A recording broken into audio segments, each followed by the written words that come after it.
Hello everyone, today I am going to show you the top 5 most important openings of the chess. So let's us go with the fifth top move, and today I am going to show you the openings with its win rate. The fifth one is Hexo Gambit, which starts with e5, the king's pawn opening.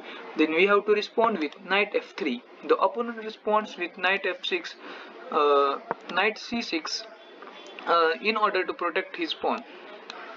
Then we will play d4. The most common move here is bishop f4, but we will play d4 in order to attack his pawn.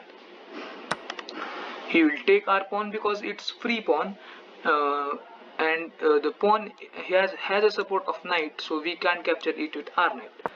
Then we have the move bishop f4. Finally, bishop c4 finally on the board. He also plays bishop c5. The pawn is now supported. Queen can't capture, knight can't capture. It has support of knight and bishop.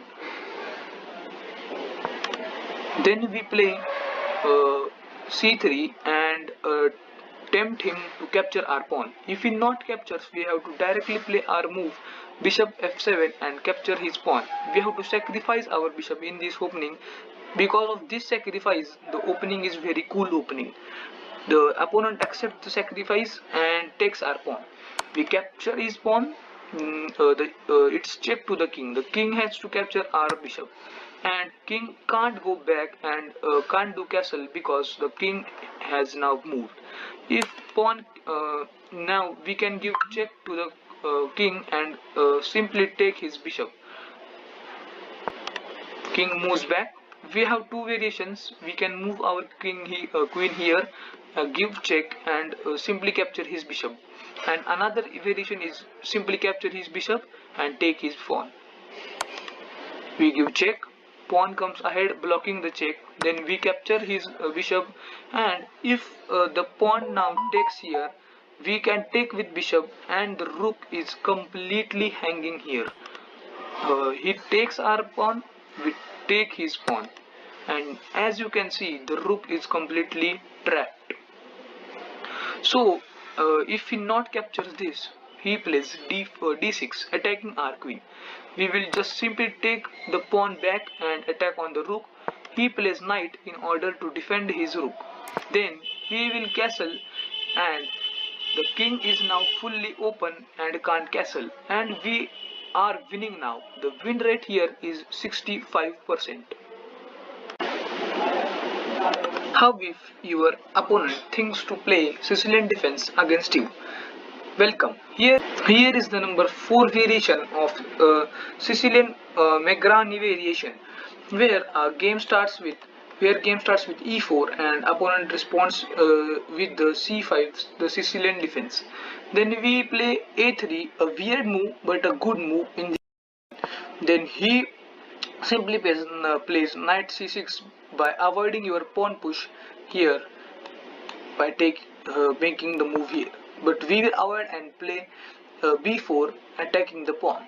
The black will simply capture our pawn and then we will take his pawn. Knight captures our pawn. You would think what the hell is white doing? Giving sacrifice, no more a good position, but how can be it a opening position? We will see it further. The position is very cool ahead. We play c3 in order to attack his knight. The knight goes back, and as you can see, the file for the rook is completely open. The knight can move here. The bishop can move here and control this square. The opening is uh, slight different from the other openings, but the opening is very good. Then we play d4, and opponent responds with d5. But before this move, as you can see, the center is very good. We have 3 pawns in the center, and fight is ready to attack the knight and push the knight backward. Means the sacrifice is worked now here.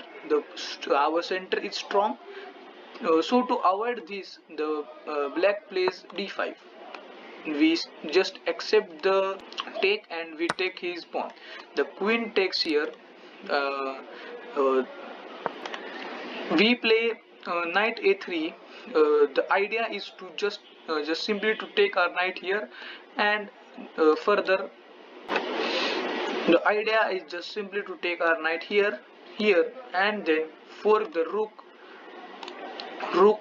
king, and queen. To our then black responds with e5, attacking our pawn. But we ignore this and play our main move knight b5, which is quite good. As I told you, we can go here, and then it's a pretty good fork to the king. We are getting the rook, queen, and the king is check. Then queen goes back, stopping this deadly tempo to the king. We will push our pawn and push back his knight to its original square. The knight goes back, and we simply push our pawn in order to play this move. He plays knight a6, stopping our fork, but we have to sacrifice our rook here, because after takes we have to go here, and we just simply get this rook back. So we will take it with our rook. So we will simply take it with our rook, and then he will capture our rook. We will play our knight c7 and give him a check. The rook is ours now, and the sacrifice is worthy. So before taking the rook, we can just simply give a check to the queen. Check with queen to the king. The king is in the open now. The king comes down and takes our pawn. The only way is this. Then the knight simply goes in the king's fortress and gives check to the king. The king gets ahead, and here the bishops are going to be deadly ahead. As you can see, the black bishop can control this square, and the white bishop can control this diagonal. We give check with our bishop. The king is now checked. He goes f5. We simply give check with our queen. Then he plays e4, defending the king from the check. We play g4 and give him check. The king has no more place to go. Say the place only is here, but king can't go here because our bishop is defending him. The king goes here. Then we simply play f4, giving him checks and checks. The en passant happens here. And then we have this move knight f3, and the king is checkmated. As you can see, the king is fully in the open board. The black has its queen, rook, bishop, and another rook, but he can't do anything because the king is badly injured and is in the middle of the board, and the win rate for this opening is 68%. How you will feel if your opponent goes for the last popular option like the this is the Perk defense. The Perk defense main line plays here by knight f6, knight c3, g6, and the main move is bishop g5. We have to the idea is to simply double his pawn by taking the knight, but he defends his knight with bishop g7. Then we have to play e5 order to attack his knight, but he takes our pawn. After this quick exchange, black realizes that white would capture his queen and avoid his castling. So black captures our queen. It's all okay. We will take his queen by our rook. Then the knight is still attacked. The knight is still attacked by the pawn, so the knight tries to escape and comes over here.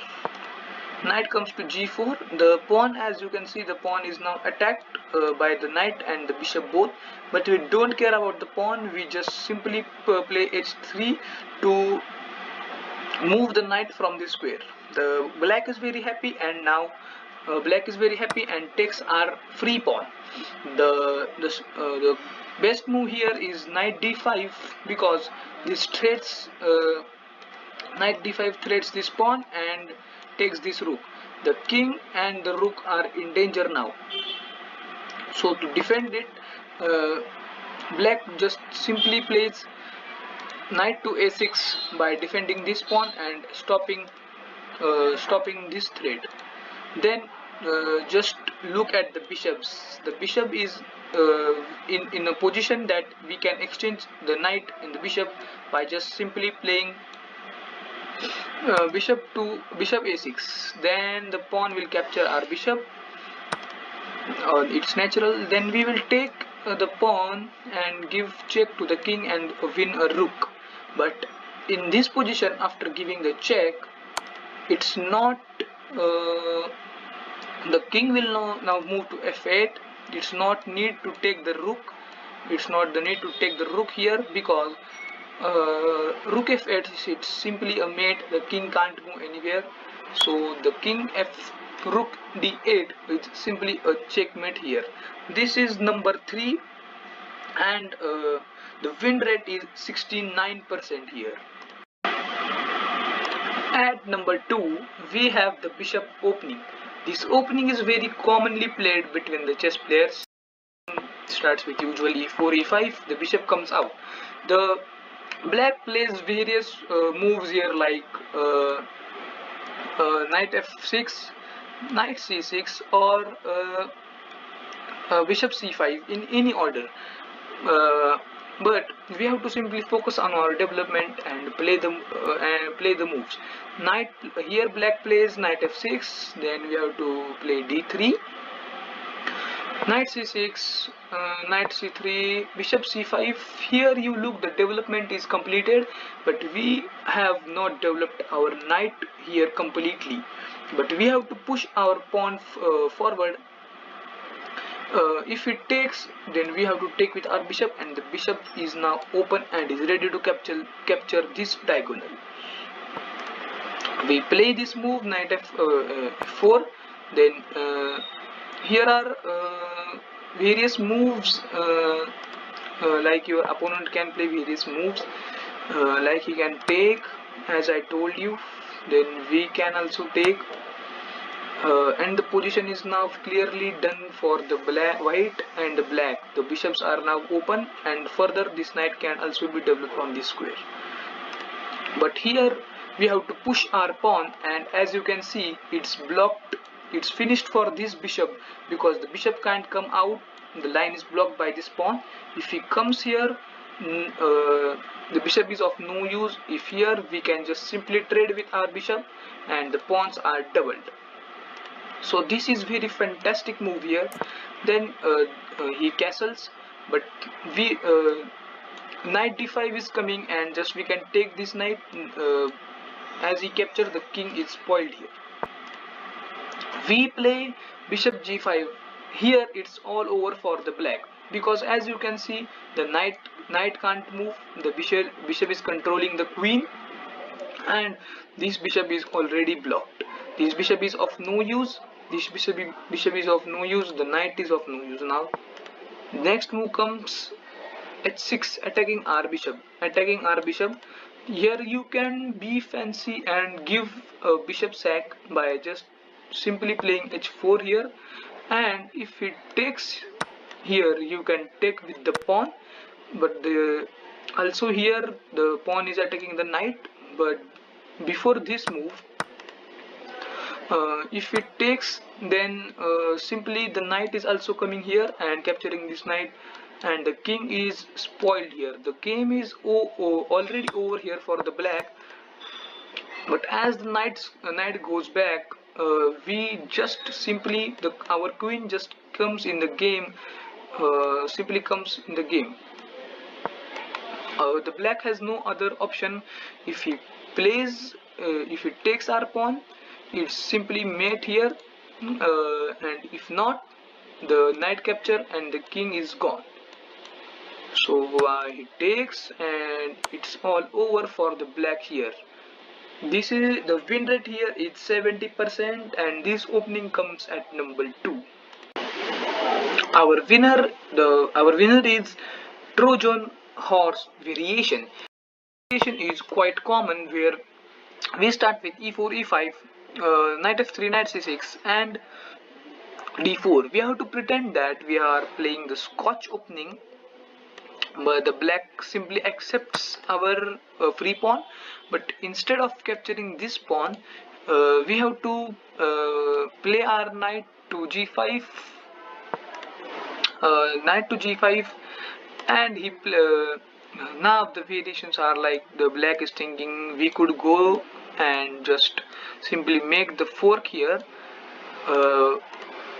So in order to push our knight back, he plays h6. The attacks are on knight, but we don't care. We just take the pawn on f7 and attack queen and the rook.